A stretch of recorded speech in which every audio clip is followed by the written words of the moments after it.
Hello friends, this is Ambika. Welcome to Sand Square. இன்னைக்கு நம்ம பார்க்க போற ரெசிபி என்னன்னா திணை தோசை. இது ரொம்ப சிம்பிளான ரெசிபி. நமக்கு இதுக்கு கிரைண்டர் தேவையில்ல, மிக்ஸிலேயே நம்ம இதை அரைச்சிக்கலாம். ஓகே, இது நம்ம எப்படி ப்ரிப்பேர் பண்றதுன்னு பார்க்கலாங்க. அதுக்கு முன்னாடி மறக்காம சேனல் சப்ஸ்கிரைப் பண்ணிடுங்க, கூடவே பெல் ஐகானையும் கிளிக் பண்ணிடுங்க. அப்பதான் நான் போடுற வீடியோஸ் எல்லாமே உங்களுக்கு ஆட்டோமேட்டிக்கா அப்டேட் ஆகும். ஓகே, ஃபர்ஸ்ட் இதுக்கு தேவையான பொருள் என்னன்னு சொல்லிடுறேங்க. இதுக்கு நான் திணை அரிசி பார்த்தீங்கன்னா 3 கப் அளவுக்கு எடுத்திருக்கேங்க. உங்களுக்கு திணை அரிசி இந்த மாதிரி குட்டி குட்டியாக ப்ரௌன் கலரில் இருக்கும். இது உடம்புக்கும் ரொம்ப நல்லது. இதில் ஃபைபர் நிறைய இருக்குது. ஸோ நீங்கள் நார்மலாக இட்லி அரிசியில் செய்கிறதுக்கு பதிலாக திணை அரிசிலாம் யூஸ் பண்ணிங்கன்னா குழந்தைங்கள்லேருந்து பெரியவங்க வரைக்கும் உடம்புக்கு ரொம்ப நல்லது. மெயினாக டயபெட்டிஸ் இருக்கிறவங்களுக்குலாம் இது ரொம்ப நல்லதுங்க. இது 3 கப் எடுத்திருக்கேன். இதில் வந்துட்டு இப்போ நம்ம தண்ணி சேர்த்து 2 வாட்டி நல்லா வாஷ் பண்ணி எடுத்துக்கலாம். எடுத்துட்டு திரும்ப இன்னொரு தடவை தண்ணி ஊற்றி வச்சிடலாம். இதில் ஊற்றி இதை அப்படியே 2 மணி நேரம் ஊற வைக்க போகிறோம். இது கூடவே பார்த்தீங்கன்னா இன்னொரு பாத்திரத்தில் நான் இதில் 1/2 கப் அளவுக்கு உளுத்தம்பருப்பு எடுத்திருக்கேன். இதையும் வந்துட்டு நல்லா வாஷ் பண்ணிவிட்டு ஊற வச்சிடலாம். நம்ம இதுவும் 2 மணி நேரம் நல்லா ஊறட்டும். ஓகே, இதெல்லாம் நல்லா ஊறட்டும். இதோட அவல் வந்துட்டு பார்த்திங்கன்னா நான் 1/2 கப் எடுத்திருக்கேன். அவல் சேர்த்தோன்னா தோசை நல்லா உங்களுக்கு கிறிஸ்பியாக வருங்க. ஸோ அவல் வந்துட்டு நான் வெள்ளை அவல் எடுத்திருக்கேன் 1/2 கப்பு. இது வந்துட்டு நம்ம அரைக்கிறதுக்கு ஒரு 10 நிமிஷம் முன்னாடி தண்ணி ஊற்றி ஊற வச்சாலே போதும். இப்போ ஊற வைக்க வேண்டாம். அவல் வந்துட்டு 10 நிமிஷம் ஊறிடுச்சு. இப்போ நம்ம இதை மிக்ஸி ஜாரில் ட்ரான்ஸ்ஃபர் பண்ணி அரைக்க வேண்டியது தான். ஃபஸ்ட்டு உளுத்தம்பருப்பு சேர்த்துக்கலாம். சேர்த்து அது மூழ்கிற அளவுக்கு தண்ணி விட்டு நல்லா நைஸாக அரைச்சி எடுத்துக்க போகிறோம். இப்போ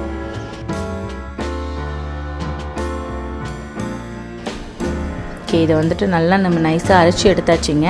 இப்போ இதை ஒரு பாத்திரத்தில் ட்ரான்ஸ்ஃபர் பண்ணிடலாம்.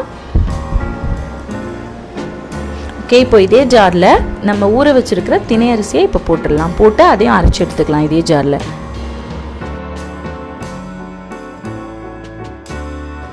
ஓகே, இது ஓரளவுக்கு நைஸ் ஆகிடுச்சுங்க. இப்போ இது கூட நம்ம ஊற வச்சுருக்கிற அவல் வந்துட்டு தண்ணியை எடுத்துகிட்டு இதில் ஆட் பண்ணிக்கலாம். ஜஸ்ட்டு தண்ணியை லேசாக ஃபில்டர் பண்ணி இதில் ஆட் பண்ணிட்டோம்.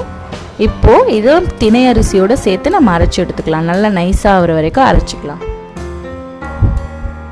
ஓகே, இதையும் வந்துட்டு நல்லா அரைச்சாச்சு. நம்ம இப்போ இந்த உளுத்தம்பருப்போட இந்த அரைச்சி வச்சுருக்கிற அரிசி மாவையும் மிக்ஸ் பண்ணிக்கலாம்.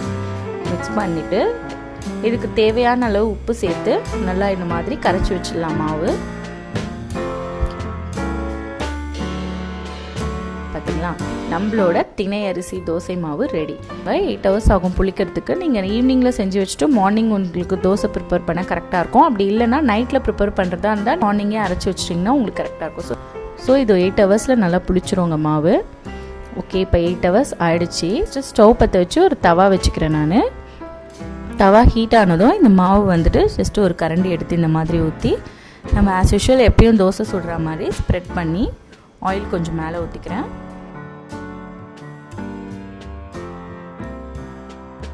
ஓகே, இது ஒரு சைடு நல்லா குக் ஆகட்டும். குக் ஆன உடனே நம்ம இதை திருப்பி போட்டு எடுக்க வேண்டியது. நம்மளோட கிறிஸ்பியான திணை தோசை ரெடி. பார்த்தீங்களா எவ்வளோ முறுமுறுப்பாக இருக்குது. ரொம்ப சிம்பிளாக நம்ம செஞ்சிடலாம். இதுக்கு கிரைண்டர் எதுவும் தேவையில்லை. மிக்ஸிலேயே நம்ம எப்போ நினைக்கிறோமோ அப்போ வந்துட்டு ஈஸியாக நம்ம இதை செஞ்சிடலாம். ரொம்ப உடம்புக்கும் நல்லது. இந்த ரெசிபியை நீங்களும் ட்ரை பண்ணி பாருங்கள். பார்த்துட்டு உங்களோட கமெண்ட்ஸ் எனக்கு சொல்லுங்கள். இதே மாதிரி திரும்ப வேறு ஒரு நல்ல ரெசிபியோடு நான் உங்களை சீக்கிரமாக சந்திக்கிறேன். Bye bye.